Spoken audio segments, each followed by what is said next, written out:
Name's Cody, and I'm 27 years old. I went to prison for strong arm robbery and second degree burglary. I got 5 years at 85%. I did I did 4 out of the 5 years that I was sentenced to. I got I graduated high school in there. I studied NASM's Essentials for Personal Training, and I did 15 modules for theology. While you were incarcerated, what do you think was the most rehabilitative thing that you were a part of? Like not official government programs, but just like, what do you think helped you the most? Working out and going to school. Like, they made it mandatory for me to get my GED before I got a job or did anything else to pass the time. So like some of the guys got their GED, like you got your GED, but then other guys like Nick were not able to get their GED. Like, why were some guys able to get those educational opportunities and not others? Because I think if you're not P-coded and you're allowed to go to fire camp, then that's what they make number one over everything is fire camp. And so, even over your education. yeah, so to explain to other people, like if you're considered like quote unquote like a violent offender, like you have some sort of robbery in your background. Yeah, I have a couple robberies. So that makes you a violent offender, then they can't get as much of a workforce out of you, so they'll educate you. But then somebody else who's considered less violent, they could put to work like cutting bushes, like outside the prison, they'll put them to work cutting bushes. I guess so. I guess it's like a flight risk. Oh, okay, I got you. You know? Yeah. More of a flight risk than everybody else. Okay, so you were able to get some educational opportunities that other guys weren't, and so obviously that's a good thing. But besides your GED, when you like left those gates, was there any particular job waiting for you, or No, there wasn't. What were you?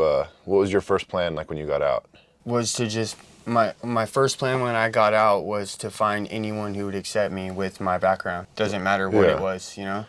Like, I was honestly looking for a job that, like, construction, most construction hires felons, you know? But, like, any place that wouldn't do a background check, because every time they did that, I got declined. Parole had these, like, they said that they would help me go to college and do all these different things, but all I did was go to an orientation meeting, and when I got there, I had to do everything myself.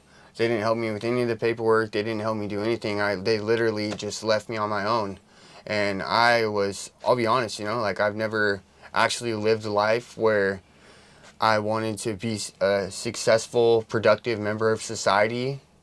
I've always looked forward to committing crime and doing these you know, just criminal acts to support myself and make it through life, because that's all I've ever known, you know? So, like, trying to learn a new way and be taught a new way when they kind of just dropped me off and said, here you go, like, I did all the paperwork myself, like, I signed myself up, you know? Like, it was really frustrating, and it was hard, you know? But, I mean, with the help of friends and different people, like this nonprofit organization, you know, like, I was able to, like, make it through a little bit, you know? Well, not a little bit. I mean, it got me to where I'm at right now. So, like, I know you ended up doing a welding program, right? I did, yes. And when you were incarcerated, did you try to, like, you know, do any vocational training? Was there stuff available like that welding program? There was nothing available for me, no. So, and then how did you get the funding to do that welding program originally? I signed up for a school grant that every other individual in the whole world gets, you know? Like, there was no benefits to being on parole like they said there was. Gotcha. The only benefits I got were temporary housing for 3 months that was paid for, and that was only if I had a substance abuse problem.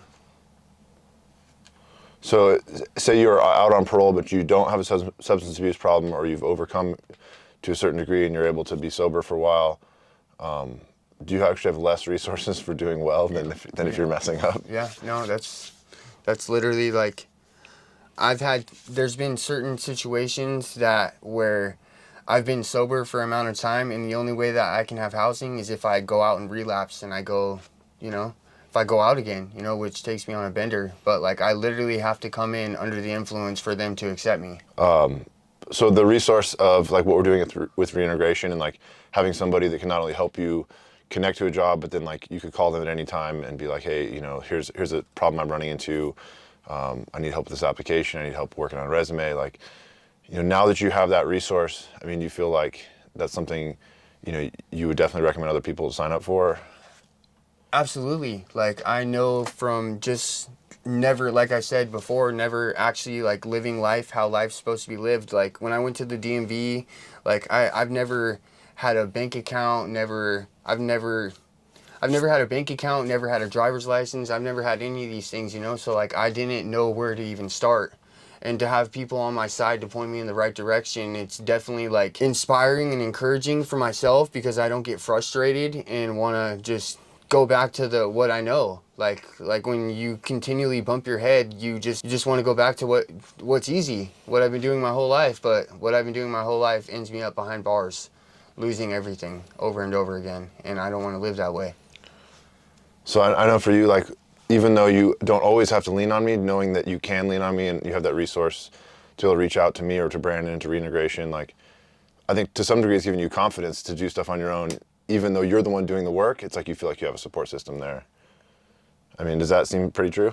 Yeah, no, absolutely. Like, knowing that I can call you for anything is a big deal, Like, being where I come from, like, all my family does drugs. Like, if I reach out for their support, I end up in a bad place. So, like, having someone who has knowledge of how to get past this little rut that I've been stuck in. Like, when I came out here, I didn't have anywhere to live. I didn't have a job. I had no idea where I was going to start. And I reached out to Brandon O'Connell and Tim Lambesis, and they got me plugged in with this agency that got me work right away, that made it where I was able to afford housing and be able to save up and put money away towards a car, and just like be able to like actually have a fighting chance instead of being out here on my own like always. I definitely want to give you credit though, because a lot of the things that happen are from your hard work. It's just like, you've got the support system, so you make a phone call here and there. But for the most part, we point you towards the resources and you're doing a great job. So I want to make sure you get credit for that. I appreciate that. Yeah, it's not easy. I constantly want to just turn around and go back to what's comfortable, But I know I'll get a lot more out of it if I just stay on this path that I'm on. Yeah. It gets easier for sure. It does. Yeah. Yeah, it definitely does. I'm 27 years old, and I've been out of prison for 4 years now. Right now, I'm a painter for SD Paint Plus.